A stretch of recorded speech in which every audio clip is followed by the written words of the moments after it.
Today we're going to be talking about sensation and perception, specifically focusing on Module 16 from the textbook.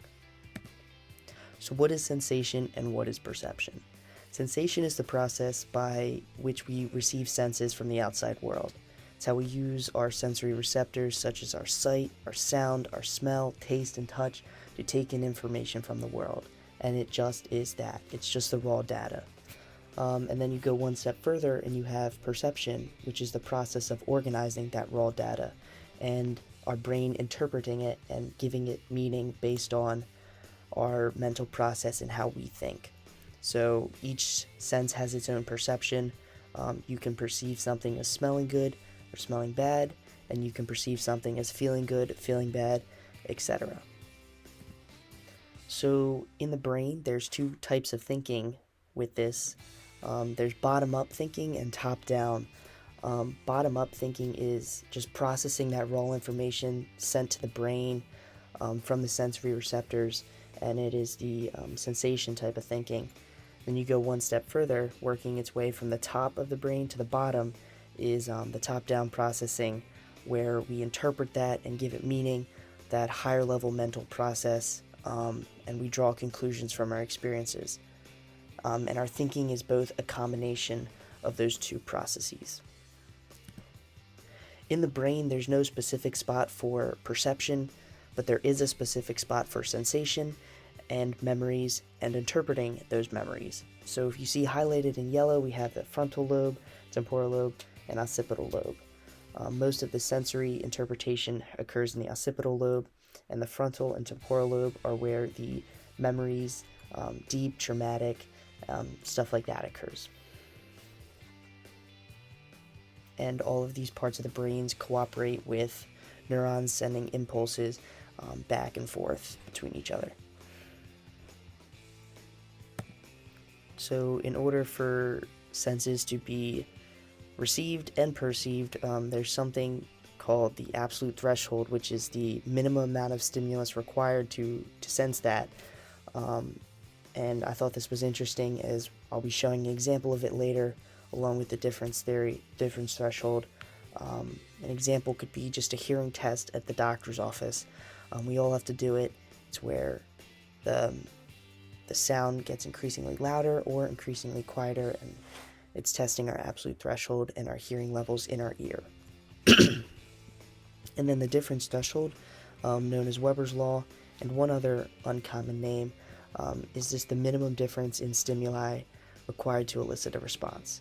So as a runner, I've noticed this while running up a hill. I don't always notice that I'm running up a hill just because I'm there, and that change is not significant enough for me to notice. And one more thing to mention is that change must be constant over time. And that change is constant over time, and that's why I don't notice it. It's actually really interesting theory in action. So sensation is a very basic principle of our body taking it in and receiving it and organizing it. But the really interesting part is perceptualization, or at least I think that is a word.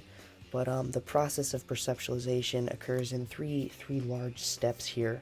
The first one being we take it in. It's that bottom-up thinking of taking in the stimuli from the surrounding, and the brain will select what the stimulus is and if we want to keep it or not, because we kind of are picky with the stuff that we take in and the stuff that we surround ourselves with. So it's kind of the brain's choosing what it wants to relate to. The second step is when the brain interprets that, and that interpretation isn't just based on your neurons and receptors. It's based on your current state of mind, your past thinking, your experiences. It's how we perceive stuff. It's how we draw meaning from the world. And then lastly, we'll enact those perceptions in our daily processes. So if we perceive something is good, we're going to go do it. And if we perceive something is bad, we're going to try and avoid it. Something along those lines. Another interesting caveat is that perception kind of relates to our personality and our mood, in the sense that we develop certain traits in the way we perceive things and sense things. We tend to only take in stimuli we know, and shield ourselves from conflicting viewpoints or from conflicting stimuli. Therefore, our perception can determine if we are pessimistic or optimistic, open or closed, etc. And then therefore, expanding on the last slide, are the influences on perception. Past experiences, expectations, educations, faith and values, parents, and many more outside influences will influence how we see the world and how we act on the world. And I think it's really important to acknowledge those because they really develop who you are as a person. Past experiences, for example, you may have been in a bad relationship where trust wasn't a big part of that relationship, so you may be in the future not willing to trust someone as easily. And education, you may be educated differently from the person next to you, therefore you're going to approach situations differently and find a different method to solving problems. Faith and values is a really big one in the sense that most people stick to their religion and how they respond to problems and how they live their daily lives. And lastly, parents are always going to be a big influence on everything, as they're the ones who raised us. Psychology presentation is nothing without a couple of tests here. Some of the big ones that have been used throughout history is the ink blot test. You can see this in a lot of common TV shows, Criminal Minds, The Blacklist. It's even used in One Flew Over the Cuckoo's Nest. But the ink blot test was developed in 1921 in order to diagnose mental illness. And it was created by this scientist who knew that schizophrenic patients would interpret the things they see in unusual ways. So he drew on that fact and kind of created these ink drops that can be interpreted in many different ways. And that interpretation of what the patient would see can elicit meaning in their deeper mental processes and how they see the world, how they perceive it. Currently today, this holds little value, but it's still an interesting thing to try out yourself.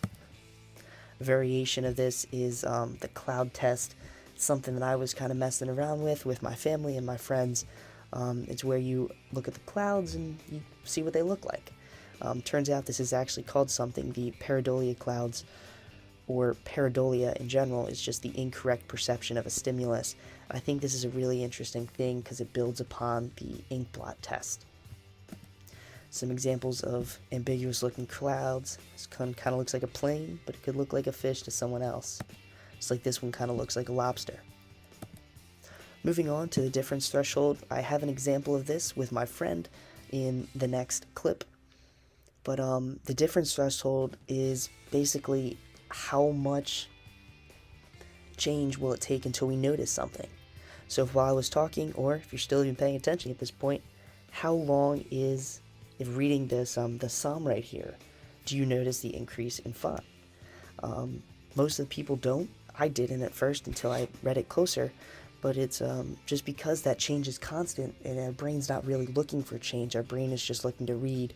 But that difference threshold is a really interesting theorem, and I decided to test that with my friend, Andrew.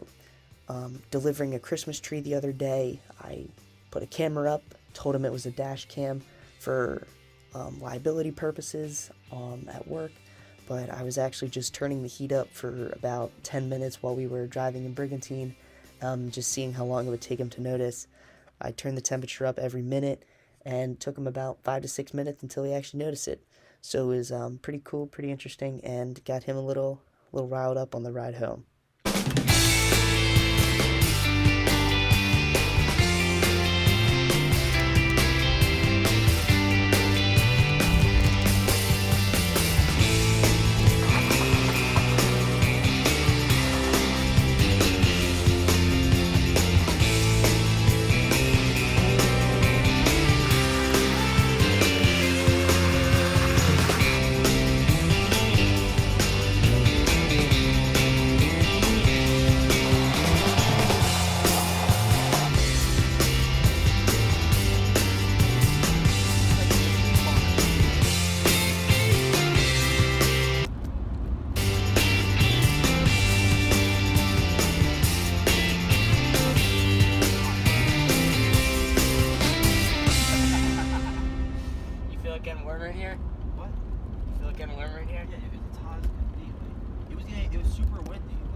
Yeah, dude. I was seeing how long it would take you to notice. What?